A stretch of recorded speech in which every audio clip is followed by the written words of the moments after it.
الحمدللہ والصلاة والسلام علی رسول اللہ وعلی آلہ وصحبہ ومن والاه. اعوذ باللہ من الشیطان الرجیم.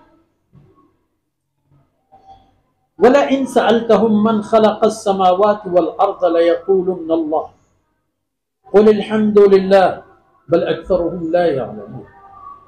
لِلَّهِ مَا فِي السَّمَاوَاتِ وَالْأَرْضِ إِنَّ اللَّهَ هُوَ الْغَنِيُّ الْحَمِيدُ.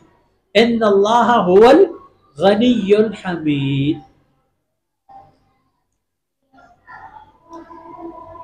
سبحانك لا علم لنا الا ما علمتنا انك انت العليم الحكيم. رب اشرح لي صدري ويسر لي امري واحلل عقدة من لساني يفقهوا قولي واجعل لي وزيرا من اهلي رب زدني علما وارزقني فهما.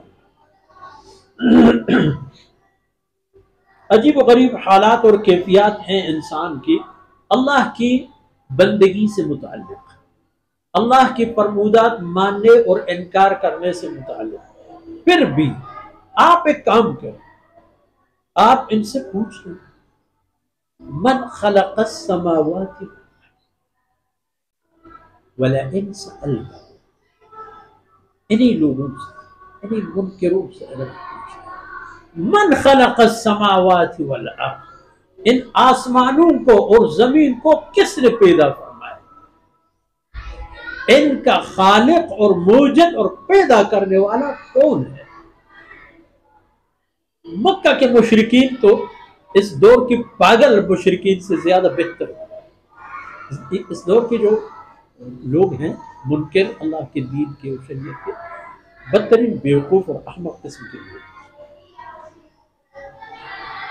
کیونکہ یہ تو سرگردہ قسم کے لوگ ہیں. انہیں اپنے بات اپنی ذات کے لیے بھی کچھ پتہ نہیں کیا کون ہے اور کیا ہے.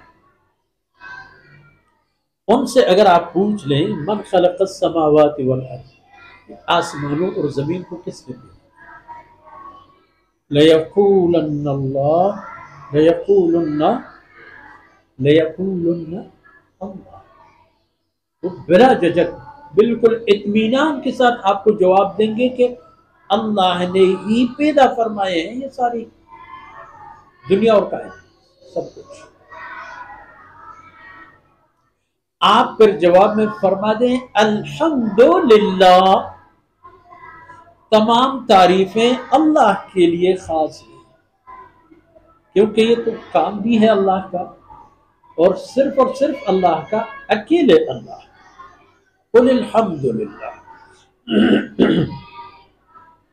بل اکثرهم لا يعلمون. حقیقت تو یہی ہے، لیکن انسانوں کی اکثریت وہ ہے جو اس چیز کو جانتے نہیں، اور جب جانتے نہیں ہیں تو اس لیے مانتے نہیں ہیں، اور جب علم کی بات آ جائے پھر جس کے نصیب میں ہو وہ یہ بات مان لیتی ہے اور اس کو قبول بھی کر لیتا ہے، اور جس کی نصیب میں تباہی ہے وہ قبول بھی کیا. اچھا پھر یاد رکھیے للہ ما فی السماوات میں، کائنات اپنے وسعت اور پہناوری میں دیکھ لینا.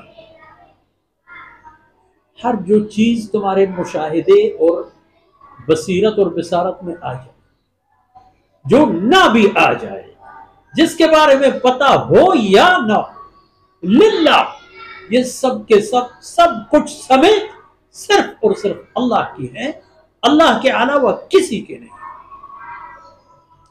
اور جہاں تک انسانی عمل دخل ہے، یہ عارضی سوداگری ہے، یہ ایک عارضی اختیار ہے، ایک عارضی حالت اور طاقت ہے جو عارضی طور پر اللہ رب العزت نے انسان کو دے دیا ہے.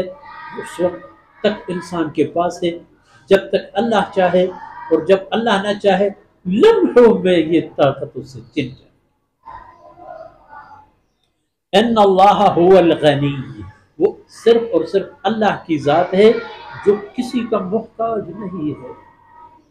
کبھی بھی، کبھی سے کبھی تک، کبھی بھی اللہ کسی کا محتاج نہیں ہوگا، کبھی بھی نہ ماضی، حال اور مستقبل. غنی بھی ہے اور حمید بھی ہے، لائق تعریف بھی ہے. جتنی بھی تعریفات ہیں وہ بھی شایان شان ہے صرف اور صرف اللہ کی ذات کی۔ تو دیکھ لینا ہو بلینو انسان، جب یہ حقیقت سمجھتے ہو تو اس کو مان لو، اس کے مطابق زندگی گزار لو، تاکہ عذاب سعیر میں گرفتار ہونے کی نوبت نہ۔ وصلی اللہ علی نبینا محمد وعلی آلہ وصحبہ